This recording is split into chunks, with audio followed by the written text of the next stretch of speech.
New research suggests natural defences against a common cold could offer some protection against coronavirus. Let's get some more detail from our health correspondent, Jim Reid. This sounds interesting, Jim. Tell us more. So I think everyone watching this is bound to have a story of someone they know that lives in a household where everyone's caught coronavirus or COVID, apart from one person, who for no apparent reason in the past just appears to have been immune to it in some way, shape or form.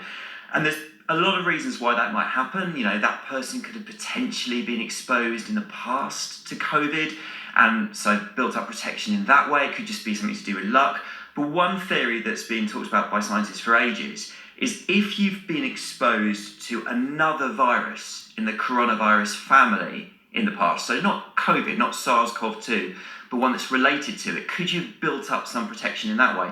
And actually, coronaviruses aren't just about COVID. There's lots of different coronaviruses, 7 of them. 4 of those coronaviruses are actually, we think, connected to the common cold. So this is not COVID, this is a related virus. And this theory goes that if you've been exposed to one of those cold viruses in the past, could it be protecting you against COVID? And that's what this research has looked into.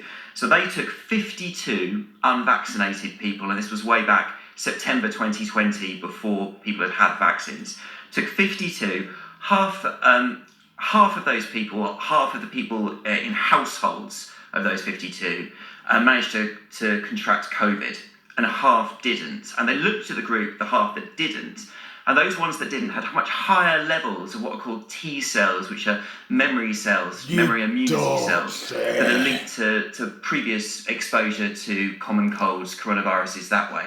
So the conclusion they've come to is, look, it looks like if you've been exposed to the common cold, or this form of the common cold in the past, natural it might immunity be giving you more protection against COVID, which is really interesting because it's something that, you know, like I say, scientists have been thinking about for ages, but this is one of the first studies that's actually suggested that's true. Oh my God, that is well done, T-cell BBC. widely discussed. And